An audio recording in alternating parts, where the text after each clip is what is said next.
अस्सलामु अलैकुम वरहमतुल्लाहि वबरकातुह।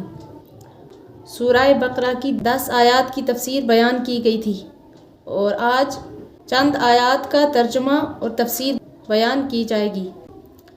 अऊज़ु बिल्लाहि मिनश शैतानिर रजीम, बिस्मिल्लाहिर रहमानिर रहीम। व इज़ा क़ीला लहुम ला तुफ़सिदू फ़िल अर्ज़ि क़ालू इन्नमा नहनु मुस्लिहून। और जब कहा जाता है उनको ला तुफ़सिदू के फसाद न डालो, फ़िल अर्ज़ी, अर्ज़ के माना है ज़मीन, और यहाँ तर्जुमा करेंगे कि फ़िल अर्ज़ी मुल्क में। जब उनसे कहा जाता है कि फ़साद न डालो मुल्क में, क़ालू इन्नमा नहनु मुस्लिहून, तो कहते हैं हम तो इस्लाह करने वाले हैं। ये उन्हीं मुनाफिकीन का ज़िक्र जो इससे पहले भी बताया गया था। तो मुनाफिकीन की दो रुखी की वजह से जब फसाद होने लगा तो किसी खैरख्वाह ने उनसे ये कहा कि आप जो काम करते हो तो इससे फसाद होता है, इसको छोड़ दो। तो उसके जवाब में ये कहते हैं कि हम तो फसाद नहीं फैला रहे हैं, बल्कि हम तो ये जो कर रहे हैं ये तो इस्लाह कर रहे हैं। तो आगे अल्लाह ताला क्या फरमाते हैं, अला इन्नहुम हुमुल मुफसिदूना वलाकिन ला यशउरून। अला के माना है जान लो, बाखबर हो जाओ। एक होता है ला के माना है नहीं। अला जब पढ़ेंगे तो इसका माना है जान लो। इन्नहुम हुमुल मुफसिदूना, जो दो बार हुम आया है ये ताकीद पैदा करता है कि वही खराबी करने वाले हैं। वलाकिन ला यशउरून, और लेकिन वो इस चीज़ को समझते नहीं हैं। यानी अपनी जहालत और बगावत की वजह से अपने ही ऐब को वो हुनर समझते हैं और दूसरों के हुनर को यानी ईमान खालिस को ऐब और हकीर समझते हैं।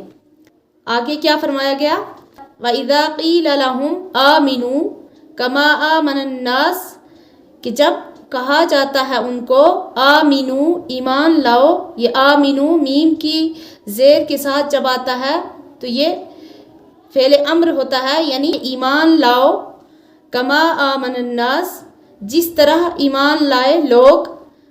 क़ालू, तो कहते हैं अनुमिनु कमा आमनस सुफ़हा, कि क्या हम ईमान लाएं जिस तरह ईमान लाए बेवकूफ़। अला इन्नहुम हुमुस सुफ़हाउ वलाकिन ला यअलमून। अला के माना है जान लो, इन्नहुम हुमुस सुफ़हाउ, वही हैं बेवकूफ़, वलाकिन ला यअलमून, लेकिन वो जानते नहीं। तो आमिनू कमा आमन नास, यानी ईमान लाओ जैसे ईमान लाए लोग। तो इसमें लफ्ज़ नास से मुराद सहाबाए किराम रज़ी अल्लाह अन्हुम है, क्योंकि वही हज़रात हैं जो नुज़ूल कुरान के वक्त ईमान लाए थे कि अल्लाह ताला के नज़दीक सिर्फ़ वही ईमान मोतबर है जो सहाबाए किराम रज़ी अल्लाह अन्हुम के ईमान की तरह हो।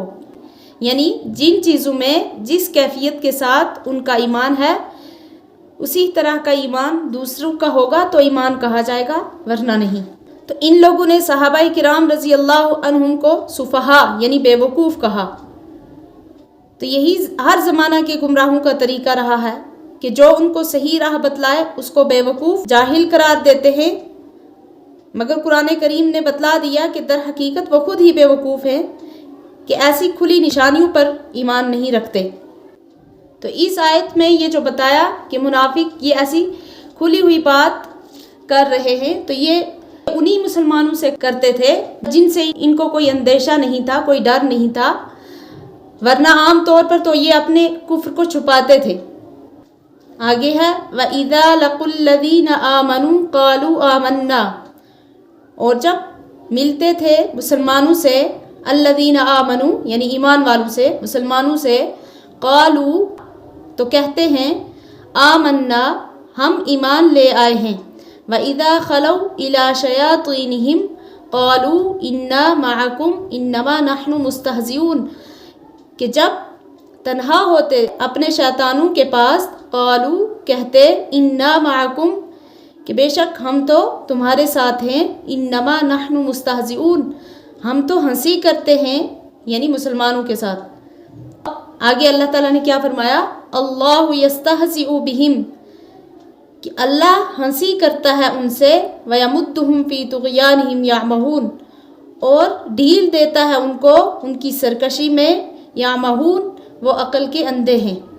تو وہ کیا کہتے تھے کہ ہم مسلمانوں سے مذاق کرتے ہیں کہ ہم ایمان لائے ہیں ورنہ ہم تو تمہارے ساتھ ہیں، یعنی ہم یہ ان کے ساتھ مذاق کرتے ہیں، ان کے ساتھ چال بازی کرتے ہیں۔ تو ان کے جواب میں اللہ تعالیٰ نے کیا فرمایا کہ اللہ تعالیٰ ہی ان کے ساتھ ہنسی کرتا ہے۔ اللہ کا جو ان کے ساتھ ہنسی کرنا ہے وہ یہ ہے کہ ان کو مہلت دی جا رہی ہے کہ وہ جب خوب کفر میں مکمل ہو جائیں تو اس وقت اچانک پکڑ لیے جائیں گے۔ تو چونکہ اللہ تعالیٰ کا یہ فعل ان کے استہزاء کے مقابلے میں تھا، اس لیے اس کو استہزاء کے عنوان سے تعبیر کر دیا گیا۔